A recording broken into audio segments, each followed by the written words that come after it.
खुलुमबाय आं नरनि दीपक entertainment YouTube channel ताउटे बुकसम तिनी हाय नरक बाय किसिजा वीडियो तुई फाइका तिनी वीडियो नाय हरियाणा नि वीडियो हरियाणा वो ताउटे बुकसम ताबुक इलेक्शन 5 तारिखो नंगनाय अक्टोबर 5 तारिखो आरो इलेक्शन वोट रिलायनाय कन्टेस्ट नंगनाय बीजेपी बाय कांग्रेस अबनो तुई सनाय ताउटे बुकसम 8 तारिखो खाय रेजाल्ट लंखनाय पूरा पूरी काउंटिंग मुई रेजाल्ट नाय आरो साबो सरकार खानाय थांग दं बीजेपी देखायनाय ना कांग्रेस खायनाय 8 तारिख अक्टोबर नि बिसिंगनो रेजाल्ट लंगि थांनाय ताउटे बुकसम ओ रेजाल्ट उमानि बिसिंगनो केंद्र वो बीजेपी सरकार तंगनाय ते तंग्या पूरा सासुगै माननाय ताउटे बुकसम नरनो आजराव आं नरनो अपडेट रि तंगनाय तै गोबांमा दिनखा इलेक्शन नि कैंपिंग चलि तंगमानि कक साजंनाय नरक बाय गोबांमा समस्या नि बागै आं फाइमालिया आजागा बिदुस्रा फाइमालिया हरियाणा वो जे ताबुक आरोनि बयबाहा नुकमानि नबार सिटमानि खाय कांग्रेस नि नबार सिबि तंग ताउटे बुकसम आरोनि न्यूज मीडिया रक जे कक सामानि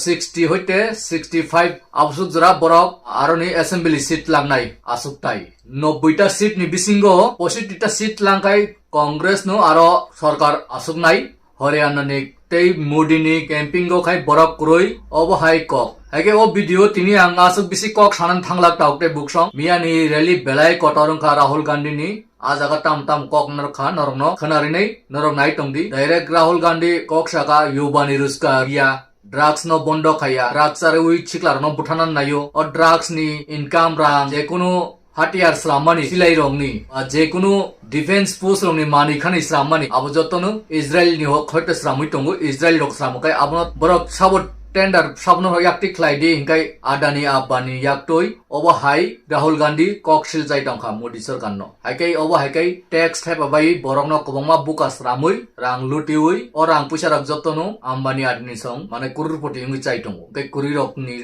रां रक बरं यागो थाङै दंगो अ कक रंनो साइखनारिका पाई बुजिनानि चाइटकदि अ बिदुनो ताबुक नरनो फुनुगरिसनाय राहुल गांधी नि जे पायसाक नायदि राहुल गांधी जे कक सामानि बिनि फुल स्पेस नायदि प्रतिपक्ष आदरणीय श्री राहुल गांधी जी हमारे बीच आ गए। नारा आप शुरू करेंगे, कांग्रेस पार्टी श्री राहुल गांधी, श्री राहुल गांधी। और नरेश राणा जी अपना हल देकर किसानों की तरफ से, नरेश राणा जी किसानों की तरफ से जाओ हल दे रहे हैं किसानों की तरफ से। और मैं हल देने के बाद मैं श्री दीपेंद्र हुड्डा जी से आपके अपने लोकप्रिय जनप्रिय सांसद उदय भान जी, दीपेंद्र हुड्डा जी, सतपाल ब्रह्मचारी जी, स्टेज पे कांग्रेस पार्टी के सीनियर नेता, हमारे प्यारे कार्यकर्ता, भाइयों और बहनों, प्रेस के हमारे मित्रों, आप सबका यहां बहुत बहुत स्वागत, नमस्कार। कैसे हैं आप?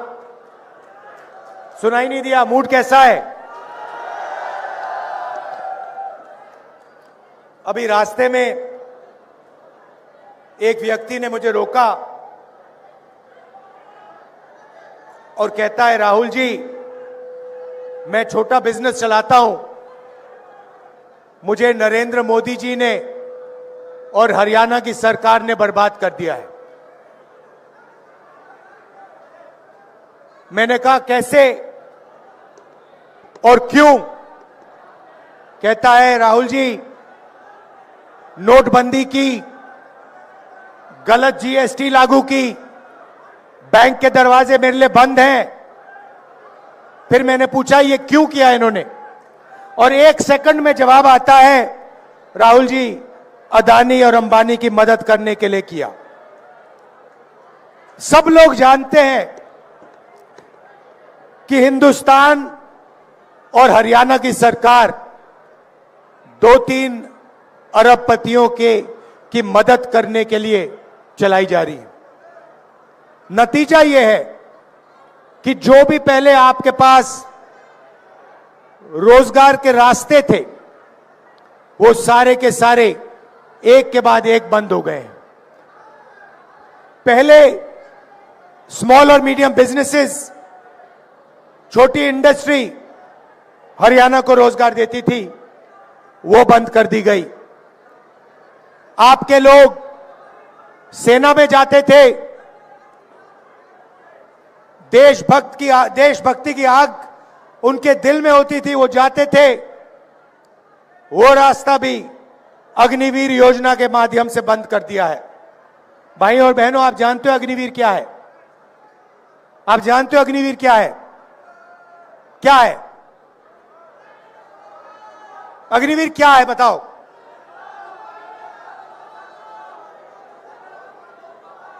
मैं आपको बताता हूं। अग्निवीर हिंदुस्तान के जवान से उसकी पेंशन, उसकी कैंटीन और उसका शहीद का दर्जा चोरी करने का तरीका है। यह योजना इसीलिए बनाई गई है कि हमारे जवानों को पेंशन ना देनी पड़े, उनके परिवारों को कैंटीन ना देने पड़े, और जब वो शहीद हो तो उन्हें शहीद का दर्जा ना देना पड़े। पहले पब्लिक सेक्टर हुआ करता था, सरकारी फैक्ट्रियां हुआ करती थी, वो सारी की सारी बंद कर दी गई हैं, प्राइवेटाइज कर दी गई हैं। जहां भी आप देखो आपको अदानी, अंबानी नाम दिखाई देगा। अग्निवीर योजना की जवानों से उनका पैसा छीना, मगर लक्ष्य अदानी डिफेंस को हिंदुस्तान का डिफेंस बजट पकड़ाने का था। आप इंटरनेट पे जाइए, गूगल सर्च कीजिए, उस पे आप लिखिए अदानी डिफेंस, मीटिंग के बाद आप करना, और आपको दिखेगा चमकता हुआ वेबसाइट। उसमें अलग अलग हथियार दिखेंगे, राइफल, पिस्टल, कारतूस, तोप, ड्रोन्स, उस वेबसाइट पे सारे के सारे दिखेंगे। मगर सच्चाई यह है कि अदानी उनमें से एक भी चीज नहीं बनाता है। वो सारे के सारे हथियार विदेशी कंपनियां बनाती हैं। ड्रोन इजराइल की कंपनी बनाती है, हथियार इजराइल की कंपनी बनाती है। नरेंद्र मोदी जी सिर्फ अदानी को डिफेंस का कॉन्ट्रैक्ट देना चाहता है, इसीलिए विदेशी कंपनियों के हथियारों के ऊपर अदानी का लेबल लगता है। एक तरफ जवानों से उनका पेंशन छीना जाता है, उनका शहीद का दर्जा छीना जाता है, उनकी ट्रेनिंग कम की जाती है, और दूसरी तरफ वही पैसा सीधा अदानी के जेब में जाता है। यहां पे ड्रग्स की इशू है। सब लोग जानते हैं हरियाणा में कि ड्रग्स फैलता जा रहा है, फैलता जा रहा है। मोदी जी से मैं पूछता हूं, जब आपके मित्र अदानी जी के मुद्रा पोर्ट में हजारों किलो हेरोइन पकड़ा गया, तो आपने इसके बारे में क्या कार्रवाई की? कितने लोग जेल भेजे? किसको आपने जेल भेजा? यहां आप अपने भाषण में बताइए, हरियाणा की जनता को बताइए। जब मुद्रा पोर्ट में, अदानी के पोर्ट में हजारों किलो ड्रग्स मिलता है, तो नरेंद्र मोदी जी, गुजरात की सरकार कोई कार्रवाई नहीं करते। अमेरिका गया, अमेरिका में हरियाणा के युवाओं ने मुझे फोन किया, कहते राहुल जी हरियाणा में हमारा कुछ नहीं बचा, इसलिए हम अमेरिका भाग के आए हैं, आप आइए हमसे मिलिए। डैलस में जाके मैं मिला, छोटे से घर में, एक कमरे में 15-20 लोग रहते हैं, हरियाणा के युवा रहते हैं। मैंने उनसे पूछा, भाइयों आप यहां क्यों आए? वही जवाब जो आज मुझे यात्रा में मिला, राहुल जी हरियाणा में हमारे लिए कुछ नहीं बचा। एक तरफ महंगाई है, दूसरी तरफ बेरोजगारी। मैंने पूछा, भाइयों अमेरिका जाने के लिए कितने पैसे लगे? कहते हैं 35 लाख से 50 लाख रुपए लगते हैं। कैसे गए? राहुल जी हरियाणा से मुंबई, मुंबई से इस्तांबुल, इस्तांबुल से कजाकिस्तान, कजाकिस्तान से साउथ अमेरिका, साउथ अमेरिका से सूरीनाम, सूरीनाम से पनामा, फिर पनामा के जंगलों में से निकलकर हम अमेरिका पहुंचे। रास्ते में हमने अपने मित्रों को मरते हुए देखा है। नाव डूब जाती है, हमारे भाई मर जाते हैं, माफिया के लोग पकड़ते हैं हमें। पनामा के जंगल से निकलते हैं, घने जंगल हैं, वहां पे माफिया के लोग हमें गोली मार देते हैं। मैंने कहा भाई ये सब करके आप क्यों जा रहे हो? कहते हैं हरियाणा में कुछ नहीं बचा। फिर मुझे कहते हैं राहुल जी आप हमारे लिए एक काम कीजिए। क्या करूं?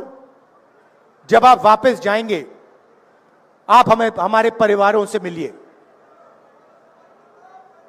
कहते हैं राहुल जी हम 10 साल के लिए अपने परिवारों से नहीं मिल सकते हैं।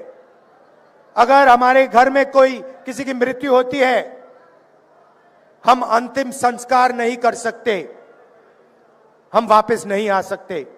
आप जाके हमारे परिवार से मिलिए और उन्हें हौसला दीजिए कि हम ठीक हैं। तो मैं आया, करनाल आया, 5 बजे सुबह उन्हीं युवाओं के परिवारों से मिला। 15-20, 35 लोग। अजीब सी बात थी, करनाल में बच्चे, माताएं और अमेरिका में बच्चों के पिता। चीखता हुआ बातचीत चल रही है, मैं परिवारों से बात कर रहा हूं, वहां पे जूम कॉल लगी हुई है, वीडियो कॉल चल रही है। एक तरफ अमेरिका से बात हो रही है, एक तरफ यहां बात चल रही है। ये 21वीं सदी का हरियाणा बना रखा है। एक बच्चा चीख कर चिल्लाता हुआ कंप्यूटर की ओर दौड़ता है, ऐसे कंप्यूटर को पकड़ के कहता है पापा पापा पापा वापस आओ, पापा वापस आओ। पापा जो रोना चाहता है वो मुस्कुराता है और कहता है बेटा घबराओ मत, मैं कुछ ही दिनों में वापस आऊंगा। मगर ये सच नहीं है। वो पिता अपने बेटे को 10 साल के लिए नहीं देख पाएगा। सच्चाई ये है, बेटे का नाम देव है। देव जैसे हरियाणा में लाखों बच्चे हैं जो अपने पिता को नहीं देख पाएंगे, 10 साल के लिए नहीं देख पाएंगे। और वहां वो जो लोग हैं वो यहां वापस नहीं आ पाएंगे। माता की डेथ होगी, पिता की डेथ होगी, अंतिम संस्कार करने नहीं आ पाएंगे। यह है हरियाणा की सरकार की देन, क्योंकि यह है मोदी जी की देन कि हरियाणा में जो पहले रोजगार मिलता था वो सारा का सारा बंद कर दिया है। आपके जेब में से पैसा निकलता है, 24 घंटे आपके जेब में से पैसा निकलता है। पहले मोदी जी कहते थे गैस सिलेंडर का दाम 400 रुपए हो गया है। आज क्या है रेट गैस सिलेंडर का? 1200। मोदी जी भाषण में कहते हैं कि मेरी सरकार में 1200 रुपए का रेट हो गया है? नहीं कहते। हमारी सरकार आएगी, लिख के ले लो, 1200 रुपए वाला सिलेंडर 500 रुपए का आपको मिलेगा।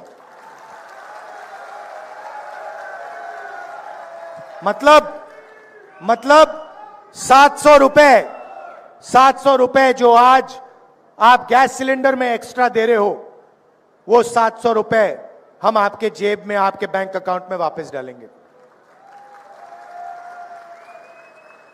2000 रुपए हर महीना, पहली तारीख को हर महीना हरियाणा के महिलाओं के बैंक अकाउंट में मिलेगा। तो महिलाओं के लिए वहीं 2700 रुपए हमने हर महीना महिला के लिए वहीं बचा दिए। उसके बाद हरियाणा में आज किसान धान बेचने की कोशिश कर रहे हैं, सरकार खरीद नहीं रही है। और हरियाणा के सारे किसान जानते हैं कि हरियाणा में उन्हें धान के लिए, गेहूं के लिए, शुगर केन के लिए सही दाम नहीं मिलता है।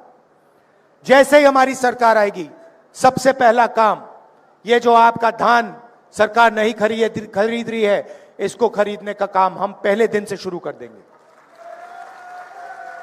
और गारंटी करके हरियाणा के किसानों को हम मिनिमम सपोर्ट प्राइस देने जा रहे हैं।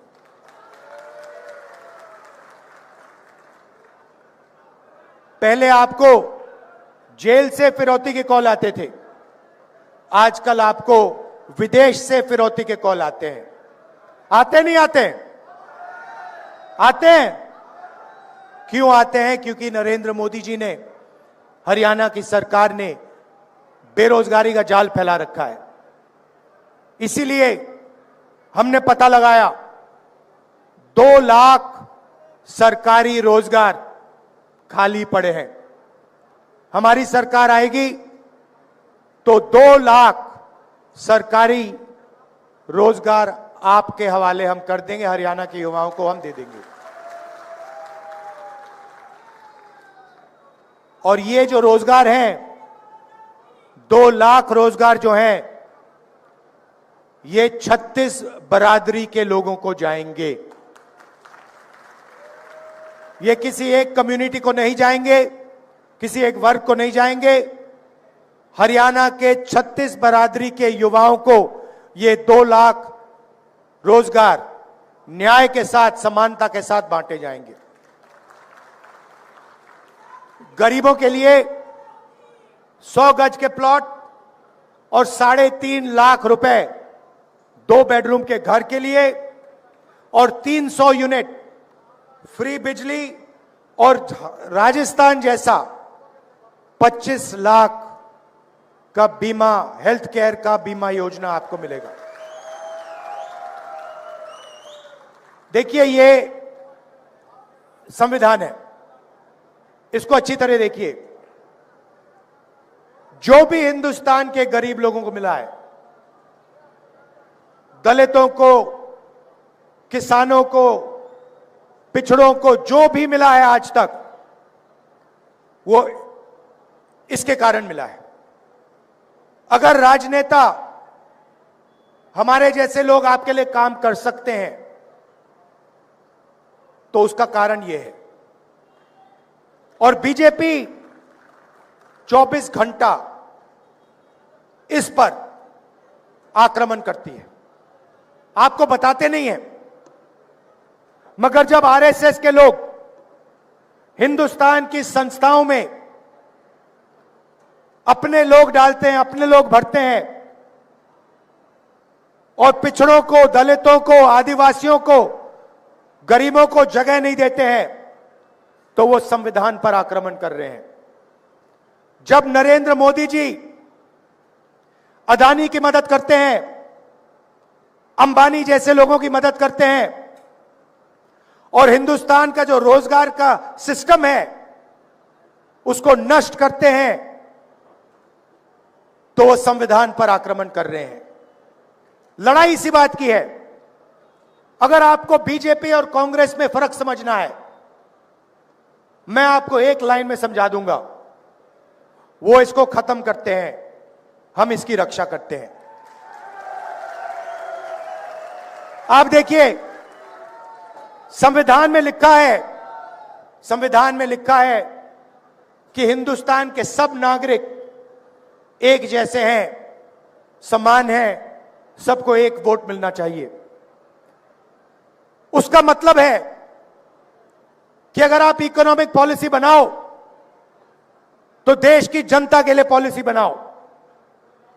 जब नरेंद्र मोदी 16 लाख करोड़ रुपए अरबपतियों, 25 अरबपतियों के माफ करते हैं और किसानों का कर्जा माफ नहीं करते हैं, स्टूडेंट्स का कर्जा माफ नहीं करते हैं, माताओं बहनों का कर्जा माफ नहीं करते हैं, तो वो इस संविधान पर आक्रमण कर रहे हैं। सीधी सी बात है। जब नरेंद्र मोदी अदानी जी को मदद करने के लिए 3 काले कानून लाते हैं, किसानों की जिंदगी खत्म करने के लिए कानून लाते हैं, तो वो संविधान पर आक्रमण कर रहे हैं। जब नरेंद्र मोदी जी का चेहरा आपको 24 घंटा टीवी पे दिखता है, अदानी अंबानी की मीडिया जब 24 घंटा उनका चेहरा आपको दिखाते हैं, तो आपको पता लग जाना चाहिए कि इस संविधान पर आक्रमण हो रहा है। आपने कभी मीडिया में किसान का चेहरा देखा है, मजदूर का चेहरा देखा है, गरीब कारीगर का चेहरा देखा है? ना। क्यों नहीं? क्या इस देश में सिर्फ अरबपति और नरेंद्र मोदी हैं? मीडिया में आपने किसी गरीब व्यक्ति की शादी होते हुए देखी है? देखी कभी? अंबानी की शादी देखी आपने? आपको मालूम है कि अंबानी जी ने अपनी शादी में हजारों करोड़ रुपए खर्च किए। यह किसका पैसा है? यह किसका पैसा है? आपका पैसा है। आपको शादी करवाने के लिए बैंक अकाउंट में पैसा नहीं है, बैंक लोन लेकर आप अपने बच्चों की शादी कराते हो। और नरेंद्र मोदी जी ने पूरा का पूरा ढांचा ऐसा बना रखा है कि 25 लोग हिंदुस्तान में हजारों करोड़ रुपए की शादी कर सकते हैं, मगर किसान कर्जे में डूबकर ही शादी कर सकता है। अगर यह संविधान पर आक्रमण नहीं है तो फिर क्या है संविधान पर आक्रमण? तो यह हम बदलना चाहते हैं। मैंने तो अपना मन बना लिया है, हरियाणा की सरकार भी यह करेगी। देखिए, कल भाषण में हुड्डा जी ने भाषण दिया, प्रियंका ने भाषण दिया, उदयभान जी ने भाषण दिया। कहा कि देखिए, सब लोगों का सम्मान होना चाहिए, रिस्पेक्ट होनी चाहिए। सही बात है, होनी चाहिए, मगर मैं उसमें एक और चीज जोड़ना चाहता हूं। ये जो हिंदुस्तान बन रहा है, जिसमें 25 अरबपति हैं, बैंक भी उनके, मीडिया भी उनका, एयरपोर्ट भी उनके, पोर्ट भी उनके, खेत भी उनके, जमीन भी उनकी, इसमें आम हिंदुस्तानी को समान रिस्पेक्ट नहीं मिल सकती है। सच्चाई यह है कि धन पूरा का पूरा इन 25 लोगों के हाथ में जा रहा है और आपके जेब में से 24 घंटा आपका पैसा छीना जा रहा है। पेट्रोल के दाम बढ़ते हैं, डीजल के दाम बढ़ते हैं, प्याज के दाम बढ़ते हैं। जितनी जीएसटी मुकेश अंबानी देते हैं, उतनी ही जीएसटी हिंदुस्तान का सबसे गरीब किसान देता है। अगर वो 1500 रुपए की शर्ट खरीदे और अगर हिंदुस्तान का गरीब से गरीब व्यक्ति वही शर्ट खरीदे, पैसे बचाकर अपने बेटे के शादी के लिए वही शर्ट खरीदे, तो जितनी जीएसटी मुकेश अंबानी ने दी, उतनी ही जीएसटी वो किसान देगा। जब आप मिठाई की दुकान में जाते हो, मिठाई खरीदते हो, जितनी जीएसटी आप देते हो, उतनी ही जीएसटी मुकेश अंबानी, गौतम अदानी देते हैं। तो मैंने मन बना लिया है, मैं नोट कर रहा हूं, जितना पैसा नरेंद्र मोदी अदानी और अंबानी को देगा, उतना ही पैसा हम हिंदुस्तान के गरीब किसानों को, मजदूरों को, माताओं बहनों को देंगे। आपने अभी जो इन लोगों से मजा करवाना है करवा लो, जितना इनको नचवाना है नचवा लो, मगर जब हमारी सरकार आएगी तो हम इन लोगों को नचवाएंगे, इन लोगों से मजा करवाएंगे। मेरे दिमाग में लाइन बिल्कुल क्लियर है भैया। मैं तो जैसे बैंक होता है ना, जैसे बैंक अकाउंट में इन आउट होता है ना, एक साइड पैसा अंदर आया, दूसरी साइड पैसा बाहर गया, मैं वो रिकॉर्ड रख रहा हूं भैया। जितना उधर अंदर जा रहा है, उतना ही, जितने रुपए अंदर गया उधर, उतने ही रुपए मैं निकाल के यहां डालूंगा। और जितना मुझे रोकना है रोको भैया, जितनी मुझे अपनी मीडिया से गाली लगवानी है लगवा लो, जितना है रोकना है रोको, कोई फर्क नहीं पड़ेगा। क्योंकि वो दिन आएगा जब हिंदुस्तान की सरकार मजदूरों की, गरीबों की, किसानों की सरकार होगी, और फिर जो पैसा इन्होंने उनको दिया है 16 लाख करोड़ रुपए कर्जा माफ किया है, उतना ही पैसा हम किसानों का, मजदूरों का, गरीबों का कर्जा माफ करेंगे। मतलब मेरा मतलब है, मोदी जी इज्जत की बात करते हैं, सम्मान की बात करते हैं, बिना धन के, बिना पैसे के इज्जत और सम्मान का कोई मतलब नहीं है। अगर व्यक्ति भूखा मर रहा है, अगर किसान के पास 1 रुपया नहीं है और आप उसे कहो देखो भैया हम आपकी इज्जत रखेंगे, हम आपका सम्मान करेंगे, उसका कोई मतलब नहीं है मेरे लिए। जब उसके जेब में पैसा होगा तो उसका सम्मान आपको करना ही पड़ेगा, आपकी चॉइस ही नहीं रहेगी। वो हिंदुस्तान चाहता हूं मैं। तो लड़ाई इसी बात की है। हरियाणा में भी इन्होंने नया काम किया है। पहले आधार कार्ड था, अब परिवार का एक बना दिया है। क्या कहते हैं उसको? परिवार पहचान पत्र। अब मजे की बात देखिए, किसी कंपनी को 1000-2000 करोड़ रुपए का कॉन्ट्रैक्ट देना था, कहा भैया नया काम करते हैं, चलो परिवार परेशान पत्र बनाते हैं, चलो हरियाणा के परिवारों को परेशान करते हैं। कभी आपकी उसमें आमदनी बढ़ जाएगी, कभी कम हो जाएगी, कभी आपको सरकारी प्रोग्राम से परे कर दिया जाएगा, रोजगार नहीं दिया जाएगा और कहेंगे भैया देखो आपके परिवार परेशान पत्र में आपकी आमदनी ये है। सच्चाई कुछ और है। कॉन्ट्रैक्ट देने के लिए पूरा का पूरा तमाशा कर दिया है, सबको तंग कर दिया है। ये जो इनका परिवार परेशान पत्र है, सरकार आएगी हमारी, इसको खत्म कर देंगे। तो ये मैं आपसे कहना चाहता था। देखिए लड़ाई इसकी है, बड़ी लड़ाई इसकी है, और हम इसको, ये अंबेडकर जी का संविधान है, गांधी जी का संविधान है, इसकी कांग्रेस पार्टी रक्षा करेगी, जान देकर हम इसकी रक्षा करेंगे। यही लड़ाई है। 3 चीजें मैं आपको अंत में कहना चाहता हूं। पहली बात, जो आपको धान का पैसा नहीं मिल रहा है, सरकार आने ही हम आपको वो पैसा देंगे। दूसरी बात, ये जो सरकार बनेगी ये सबकी बनेगी। आपको रोजगार मिलेगा, सरकारी 2 लाख रोजगार मिलेंगे तो 36 बरादरियों को मिलेंगे। ये 36 बरादरी की सरकार होगी, ये याद रख लीजिए। और आखिरी बात, ये जो छोटी छोटी पार्टियां घूम रही हैं, ये बीजेपी की बी टीम, सी टीम, डी टीम, ई टीम, मतलब लाइन लगी हुई है। ये लड़ाई बीजेपी और कांग्रेस के बीच में है। ये लड़ाई संविधान बचाने और संविधान को खत्म करने के लोगों के बीच में लड़ाई। कहना नहीं चाहिए, मगर यहां पे कांग्रेस का तूफान आ रहा है।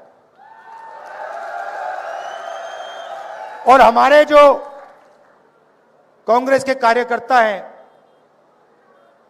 टाइगर, जो हरियाणा में मतलब घूम रहे हैं, बब्बर शेर।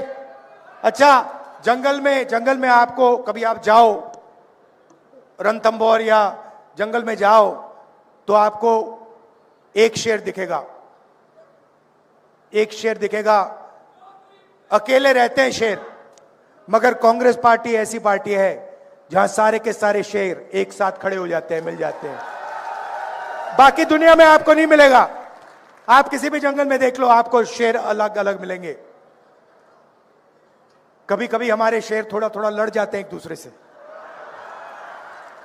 फिर मेरा काम शेरों को एक साथ खड़े करने का है। तो ये शेरों की पार्टी है, ये किसी से नहीं डरती है। और हमारे जो कार्यकर्ता हैं, शेर हैं, टाइगर हैं, 24 घंटा आप लगे रहते हो, लाठी खाते हो। मैं जानता हूं कुछ भी हो जाए, कांग्रेस पार्टी का जो कार्यकर्ता है, ये आरएसएस वाले लोग बहुत लंबी लंबी बातें करते हैं, इनके कार्यकर्ताओं में दम नहीं है, इनके कार्यकर्ताओं में दम नहीं है। कांग्रेस पार्टी के सामने ये नहीं खड़े हो सकते, भाग जाते हैं। आप देखो, आपने देखा होगा,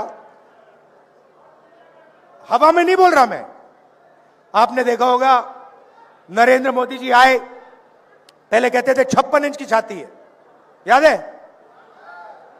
अब भैया मेरा भाषण होता है पार्लियामेंट में, भाग जाते हैं वहां से। मैं आपको बताऊं, मैं भाषण देने आता हूं, नरेंद्र मोदी उठ के निकल जाते हैं। क्यों? क्योंकि कांग्रेस की विचारधारा जो है, जिसको मैं मोहब्बत की दुकान कहता हूं, हमें नफरत की जरूरत नहीं है। हमारे घरों में, हमारे दिल में नफरत है ही नहीं। कभी कभी कोई कहता है मुझे वो दुश्मन है, मैं कहता हूं नहीं, वो दुश्मन नहीं है। मैं दुश्मन से भी नफरत नहीं करता हूं। मैं बीजेपी, नरेंद्र मोदी, इन लोगों से नफरत नहीं करता हूं। मैं विचारधारा की लड़ाई लड़ता हूं, मैं पीछे नहीं हटूंगा, मैं डरता नहीं हूं, मगर मैं नफरत नहीं करता हूं। तो यह कांग्रेस पार्टी की सोच है। हम डरते नहीं हैं, और हमें आप जितना मारो, जितनी गाली दो, जितनी लाठी मारनी है मारो, हम आपसे नफरत नहीं करेंगे। क्योंकि हम जानते हैं कि देश मोहब्बत से बना है, यह देश नफरत से नहीं बना है। इस देश को नफरत से कभी कभी नहीं बनाया जा सकता है, और कभी आगे नहीं ले जाया जा सकता है। अगर हरियाणा में बेरोजगारी आई है, पहले नंबर पे आप पहुंचे हो, क्राइम रेट पहले नंबर पे पहुंचा है, तो ये नफरत के कारण पहुंचा है। ये जो इन्होंने नफरत फैलाई है, इसके कारण हुआ है। जिस दिन यहां पे मोहब्बत की सरकार आएगी, मैं आपको गारंटी देके कह रहा हूं, अमेरिका में आपको जाना नहीं पड़ेगा, यहीं आपको रोजगार मिलेगा, यहीं खुशहाली होगी, यहीं किसानों को सही दाम मिलेगा। कोई मुश्किल काम नहीं है।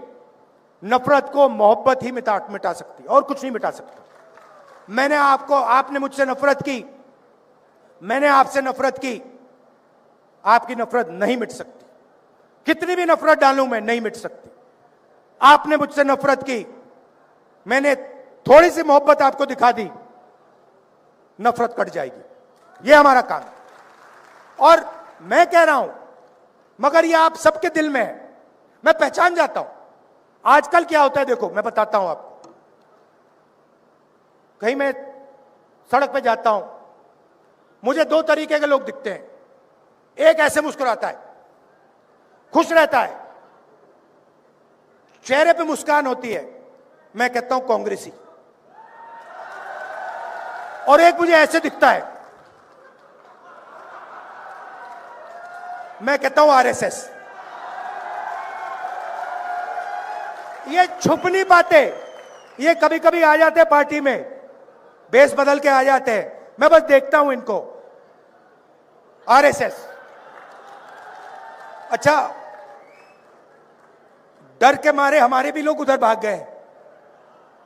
अब बड़ा कंफ्यूजन है, वहां पे वो मुस्कुरा नहीं सकते, वहां पे उनको सीरियस बैठना पड़ता है मोदी जी के सामने, तो कंफ्यूजन हो गया बहुत। तो आप लोग कौन हो? आप लोग वो हो जो डरे नहीं। ये जो यहां पे बैठे हुए हैं, ये देखो, सारे के सारे मुस्कुरा रहे हैं। देखो, अमित शाह की स्पीच देखना, मोदी जी की स्पीच देखना, वो सब ऐसे बैठे रहते हैं कि कुछ गलती से कह ना दे, पता नहीं क्या हो जाएगा। यहां पे हमें लगता है ठीक है भैया, 2-3 बार चिल्ला भी लिए, कोई प्रॉब्लम नहीं है, संभाल लेंगे हम। तो ये पार्टी मोहब्बत की पार्टी है, और आप लोग मोहब्बत वाले बब्बर शेर हो। धन्यवाद, नमस्कार, जय हिंद।